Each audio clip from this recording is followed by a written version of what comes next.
Hello, my name is Berto Gandara. I was born in Puerto Rico. I am an Episcopal priest and I live with my husband, Hugh Grant, also an Episcopal priest, and our dog Ava on Orcas Island. I am the rector of Emmanuel Episcopal Parish, the beautiful 19th century wooden church you find on the waterfront of East Sound. I have been the part-time rector of Emmanuel since August of 2014. And as a rector and priest, my work focuses on four main areas.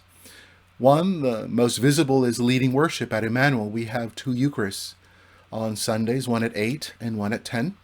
On Thursdays at noon, we gather also for our weekday Eucharist. And on Fridays at noon, we gather for silent meditation or centering prayer. A second area of our work focuses on fostering fellowship and community. For example, gathering to share a meal, to hear a concert, to gather in smaller communities, to gather for retreats and workshops, to celebrate a milestone in life, to reach to those who are alone or homebound. A third area of our work is to engage in study as we deepen our understanding of the message of Jesus in the Gospels and how this message can invite us to transform our hearts, our minds, and transform our world into a more loving and compassionate place. A fourth area, probably the one closest to Jesus' heart, is that of service to the oppressed and the poor. We have at Emmanuel 2 meal programs, a lunch and a dinner every month. We also have our annual market day where we raise funds, and part of the funds are given to Orcas Island nonprofits. We also have a benevolence fund to assist people who are in need.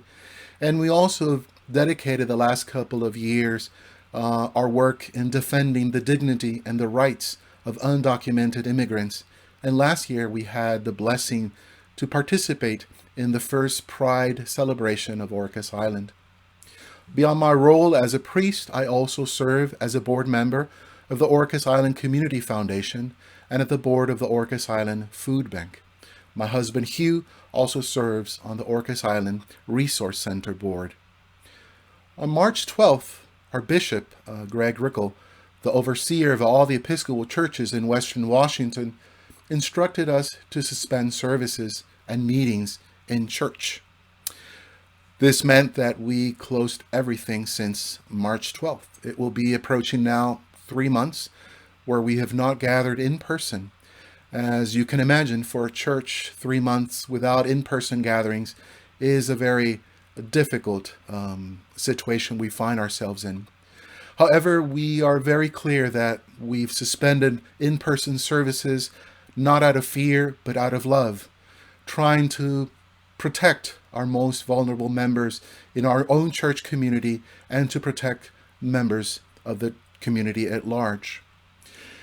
The closures of buildings not only meant that we as Episcopalians were not able to gather for in-person meetings and worship, but it also affected others who use our facilities.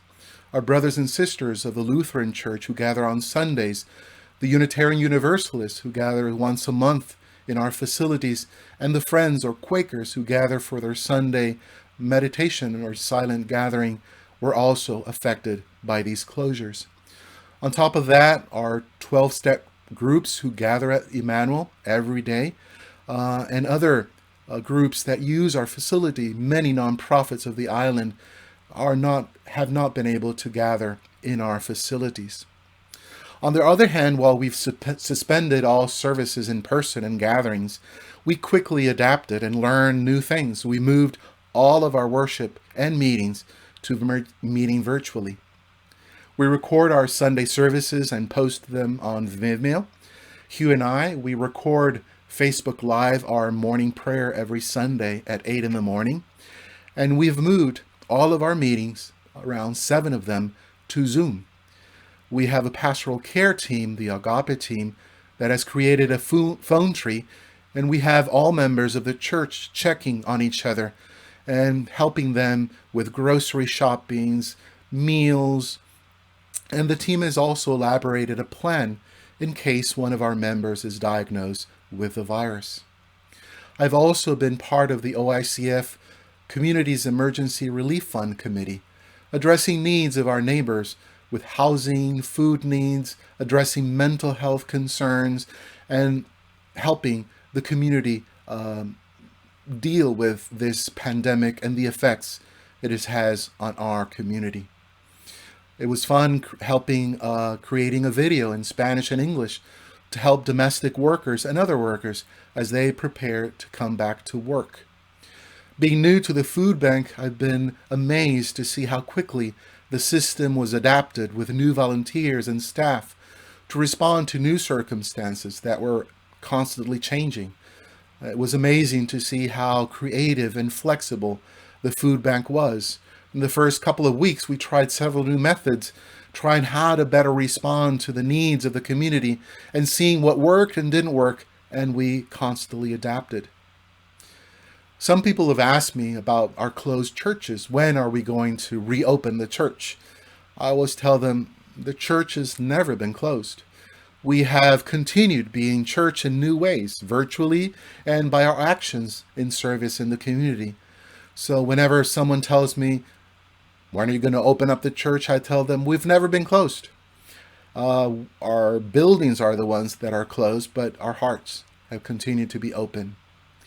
If you want to participate in one of our virtual worships or gatherings, go to our webpage, orcasepiscopal.org, or to our Facebook page.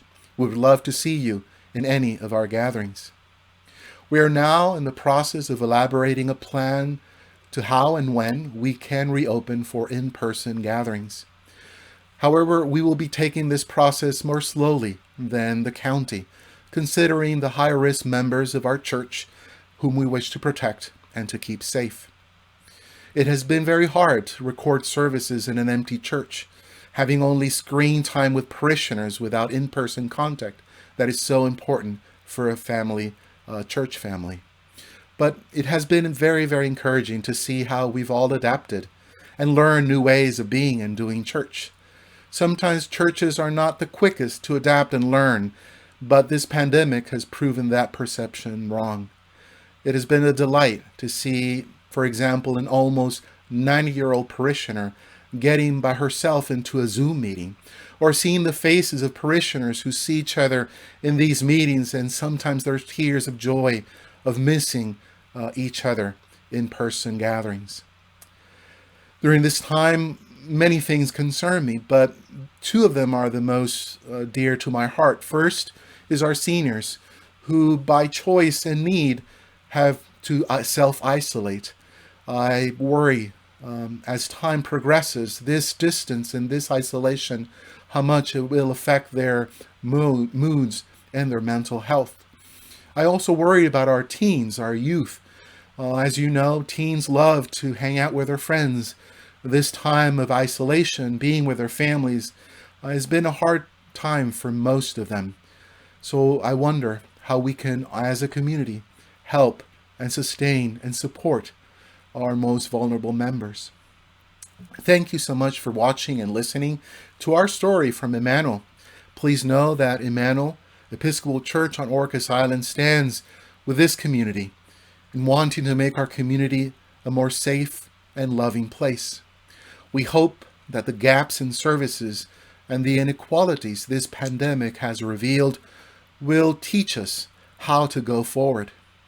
We need to discover that what we've learned this pandemic has taught us that our healthcare system, our employment and business models, our educational system, our mental health system, our housing situations, our racial strife and injustices, all of it, this pandemic has revealed that there is much work to be done. We cannot go back to a normal that does not work. Let us go together, work together for a better future for all. From Emmanuel Church, God bless you. Thank you so much for watching. Bye.